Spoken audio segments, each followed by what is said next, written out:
Hoy vamos a estar hablando de por qué dominar y aprender bien CSS es tan difícil. Y fíjate lo que me pasó a mí en mi carrera. En un momento progresé muchísimo con JavaScript, ¿verdad? Me sentía súper cómodo escribiendo la lógica de la aplicación, pero en el momento que tenía que utilizar CSS, pues no lograba que la aplicación se viera del todo bien y a veces me encontraba con ciertos problemas que me costaba mucho resolver, como por ejemplo a lo mejor centrar un elemento o otros problemas de CSS.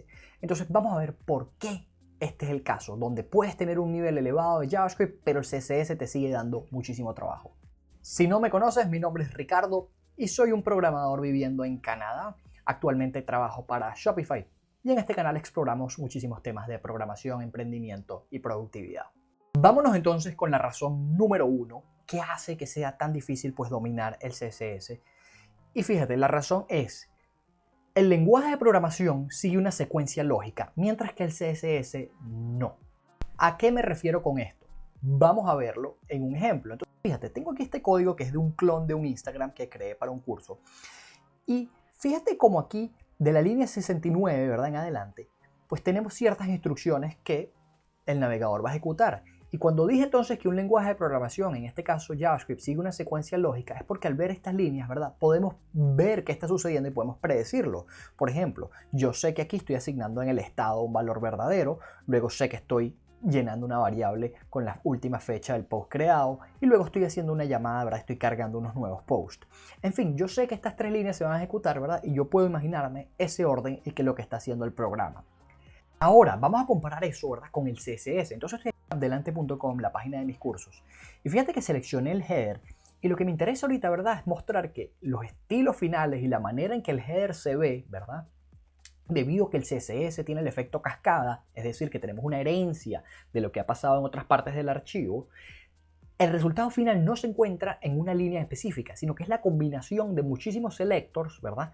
Que terminan aplicando ciertos estilos. Entonces, fíjate, si me ves para acá, ¿verdad? Fíjate que todos estos estilos, todo lo que estamos viendo aquí a la derecha, pues termina siendo aplicado. Por ejemplo, esto viene del HTML, luego viene el body, luego viene el body otra vez, luego viene un div, luego, y terminamos con esa clase final que sería navHeader, donde estoy modificando el margin.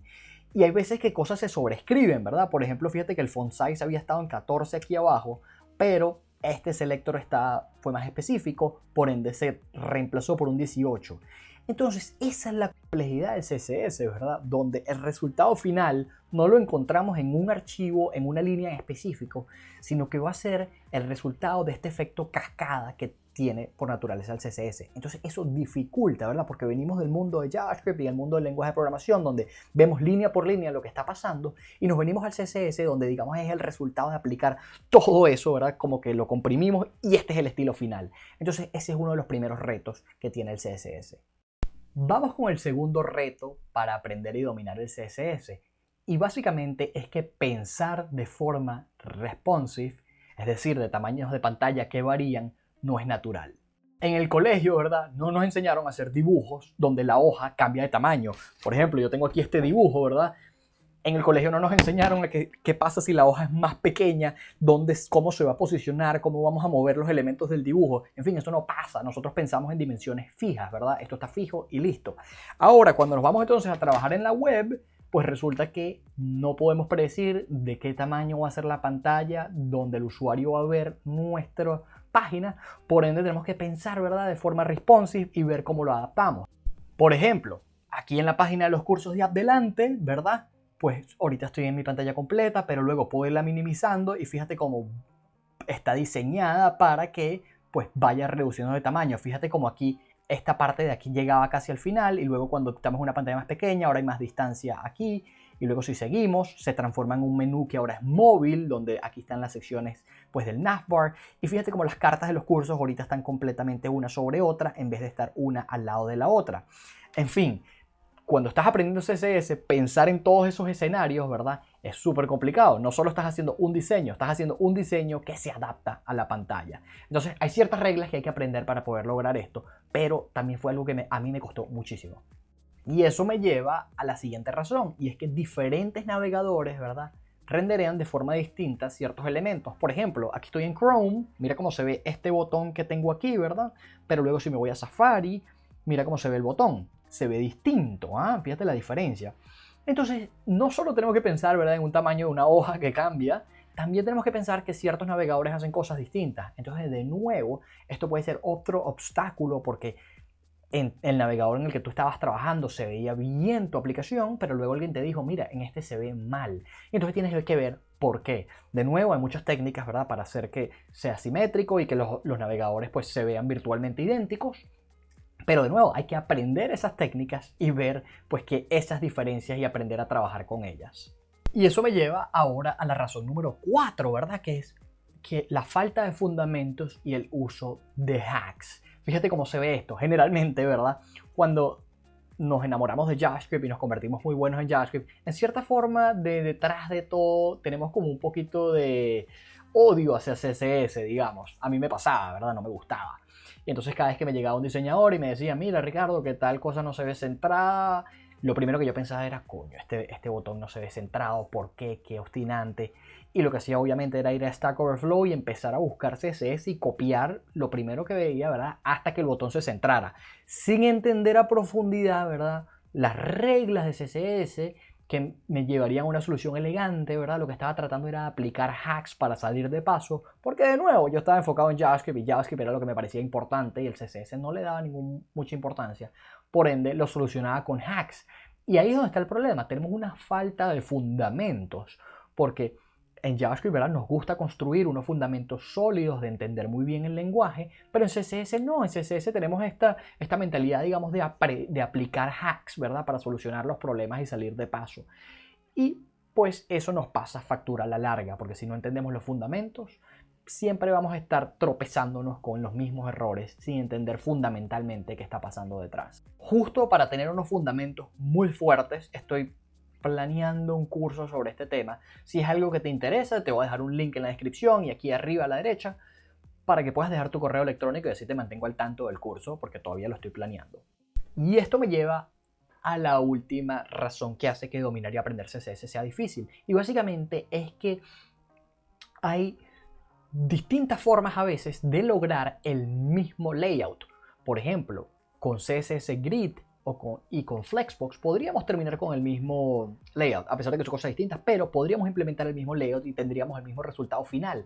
Entonces, el hecho de que tenemos dos caminos, ¿verdad?, pero que terminan en el mismo sitio, eso nos causa problema, porque generalmente estamos acostumbrados a que hay una solución para un problema. Pero en CSS no necesariamente, a veces hay varias soluciones que funcionarían.